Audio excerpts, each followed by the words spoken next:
Em nossa lição de hoje é a lição 26 do livro Estude Viva, que tem por título Crises sem Dor. Fáceis de reconhecer as crises abertas, provação exteriorizada, dificuldade à vista. Surgem comumente na forma de moléstias, desencantos, acidentes ou suplícios do coração, atraindo o concurso espontâneo dos circunstantes a que se escoram as vítimas, vencendo com serenidade e valor tormentosos dias de angústia, como quem atravessa sem maiores riscos longos túneis de aflição. Temos, porém, calamitosas crises sem dor e que se encontram sob a segurança de superfície. Quando nos acomodamos com a inércia a pretexto de haver trabalhado em demasia, nas ocasiões em que exigimos se nos faça o próximo arrimo em débito no jogo da usura ou no ataque da ambição, qualquer que seja o tempo em que venhamos a admitir nossa pretensa superioridade sobre os demais, sempre que nos julgamos infalíveis, ainda mesmo que desfrutando as mais elevadas posições das trilhas da humanidade, ou toda vez que nos acreditamos tão supostamente sábios e virtuosos, que não mais necessitamos de avisos e corrigendas nos encargos que nos são próprios. Seja quais sejam os lances da existência que nos furtemos deliberadamente aos imperativos de autoeducação e de auxílio aos semelhantes, estamos em conjuntura perigosa de vida espiritual com a obrigação de esforçar-nos intensamente para não cair em mais baixo nível de sentimento e conduta.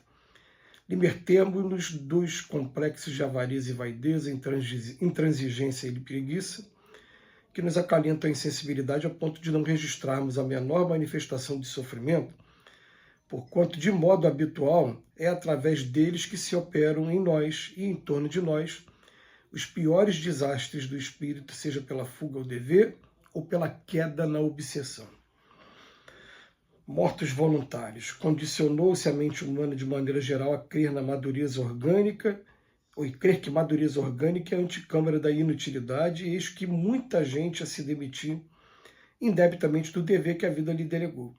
Inúmeros companheiros, porque hajam alcançado a aposentadoria profissional, ou pelo motivo de abraçarem garotos que lhe descendem do sangue, dizem-se no paralelo final da carreira física. Esquece-se de que o fruto amadurecido é a garantia de toda a renovação da espécie e rojam-se prostrados à soleira da inércia, proclamando-se desalentados. Falam em crepúsculo como se não contasse com a manhã do dia seguinte. Começam qualquer comentário em torno dos temas palpitantes do presente pela fase clássica. No meu tempo era assim. Enquanto isso, a vida ao redor é desafio incessante ao progresso e à transformação, chamando-os ao rejuvenescimento. Nós vamos interromper a leitura por aqui e a gente já entendeu aqui a proposta que o Emmanuel está querendo fazer no dia de hoje. Está mostrando para a gente que é fácil a gente reconhecer crise. Quando a crise aparece, ele enumera aqui uma enfermidade qualquer, uma moléstia, um desencanto, um acidente ou algum suplício do coração. Mas ele vem dizer para a gente que a gente está passando comumente aqui na Terra por crises sem dor, e que essas crises sem dor são justamente aquele momento que a gente acha que está tudo bem e relaxa das nossas obrigações. E é claro, se a gente nasceu com uma determinada missão a cumprir e essa missão não é cumprida, ela vai trazer sofrimentos lá na frente. Mas o Emmanuel vem enumerar, inclusive, algumas situações dessa de crise sem dor, essa crise que às vezes a gente não sente o que está passando. A primeira que ele coloca, quando nos acomodamos com a inércia, a pretexto de haver trabalhado em demasia. Eu já trabalhei demais. Eu estou envelhecendo, a corda está arrebentando. Aí o Chico fala, olha, trabalha, porque o Emmanuel está aqui do meu lado dizendo que quanto mais a gente trabalha, mais a corda engrossa. As pessoas não estão sabendo envelhecer, na verdade, né? O próprio Chico Xavier, ele deu um exemplo espetacular, que até os 60 anos de idade ele havia escrito 100 livros. Ele se aposenta quando ele fica em casa, na idade que na época era considerada a idade senil, 60, a idade que a maioria das pessoas iam para a praça jogar dama, né? O que acontece? Ele triplica o trabalho dele. Ele tinha escrito 100, ele escreve mais de 300, e quando ele desencarnou tinha 412 livros publicados. Quer dizer, olha a capacidade de produção. Agora eu já não tenho mais a obrigação com o meu trabalho, No caso do Chico Xavier, não porque ele não nasceu na última encarnação para o casamento, mas até a libido dá aquela esfriada quando a gente chega a 60 anos de idade, dá maior liberdade para que a gente possa estar desempenhando as nossas funções e os nossos trabalhos. Aí depois ele fala, nas ocasiões em que exigimos que alguma pessoa seja o arrimo nosso de jogo de usura no ataque da ambição. Isso normalmente acontece ou do pai com relação ao filho, ou do filho com relação ao pai, ou às vezes entre cônjuges. Ah, eu fiquei velho, agora eu já trabalhei tanto, agora eu tenho que alguém me sustentar agora, fazer por mim, já fiz tanto por vocês, agora é hora de eu pendurar a chuteira aqui. Olha as situações que o Emmanuel está trazendo para a gente. A terceira, qualquer que seja o tempo em que viemos admitir nossa pretensa superioridade sobre os demais, eu começo a me sentir superior a todo mundo.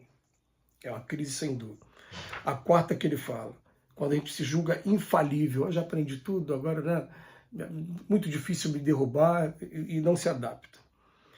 E a última é quando a gente se acredita sábio, virtuoso e não necessita mais de aviso, de corrigenda. Aliás, Emmanuel fala isso e daqui a pouco o André Luiz, na lição seguinte, ele vem trazer uma situação também para a gente, que a vida é desafio incessante ao progresso e à transformação, chamando-os ao rejuvenescimento. E eu fiquei pensando assim, né? Primeiro a gente assistiu pessoas que eram da época da máquina de datilografar e que batiam com os 10 dedos, se orgulhavam de usar os 10 dedos, não ficar no cata-cata igual a maioria de nós hoje faz aqui no computador. E eles tiveram uma resistência a se adaptar ao computador. Quando começaram a ver que tudo estava circulando em torno do computador, e é assim que acontece hoje, eu recebo hoje uma informação pela rede social de que vai ter um show em dezembro desse ano. Olha que dezembro está muito perto. Nós estamos no mês de agosto, né? Então, dezembro está muito perto. Mas vai abrir agora a venda e a venda termina em 5 dias. Se eu quiser ir no show em novembro, eu não consigo mais ir. Acabou, não tem mais ingresso. Se você não se adaptar à vida que a rede social, que a informática, ela impôs para a gente, você vai ficar excluído de um montão de coisa. E mais ainda, hoje tem a inteligência artificial. Hoje tem uma coisa interessante, né? Para quem é da área da música, por exemplo, tem aplicativos em que eu entrego uma letra, ele simula uma música já cantada, já tocada, já arranjada, com tudo e me manda. Porém, tem questão de direito autoral. Você não pode pegar aquela música que ele já fez e gravar. Aquilo ali é uma sugestão para que você crie alguma coisa. Se você criar, daqui a pouco pode ter um problema com o direito autoral. Hoje a gente tem a inteligência artificial simulando vídeos em que aparece o nosso rosto, a nossa voz, o timbre de voz, e a gente tem que começar a identificar aonde, como é que eu faço para saber quando é verdade e quando não é, e ficar preparado também, porque a qualquer hora, se eu incomodar determinados grupos de interesse, pode ser que utilize algum desses vídeos contra mim, como acontece muito na política ou nas disputas aí por poder dos órgãos públicos. Então, se eu não me adaptar a isso, eu fico como vítima o tempo todo. A vítima que está acontecendo com muita gente, que tanto na polarização política, tanto que professa um lado como o outro, recebe diariamente dezenas de vídeos que são produzidos por empresas especializadas nesse tipo de trabalho mesmo, em influenciar a gente. Teve uma época em que era somente a imprensa pública que a gente conhecia, é privada, mas estou falando pública porque eram os únicos que a gente tinha acesso, né? Então, agora não, agora as redes sociais fazem isso de maneira espontânea. Então, a gente tem que se adaptar e essas são crises sem dor. Eu vou acrescentar algumas crises sem dor aqui ao estudo do Emmanuel hoje. Aquela pessoa que abre mão do trabalho para ficar o tempo todo na frente da televisão assistindo as séries de TV e os filmes em qualquer plataforma dessa de streaming que está à disposição da gente. Quanto tempo se joga fora? A pessoa fala assim com o maior prazer. Eu maratonei, foi tão bom, gostei tanto daquela aventura que eu fiquei. Aí vai somar, eu assisti 80 episódios de 1 hora cada. E aí, isso te acrescentou o quê? Em que você cresceu com isso? E o seu trabalho está cumprido? A sua missão está sendo cumprida? A sua responsabilidade? daqui a pouco a dor na consciência vem. Esse tema é um tema bastante interessante. Muito obrigado, Emmanuel, pela reflexão, e André Luiz também. Que Jesus nos abençoe hoje e sempre.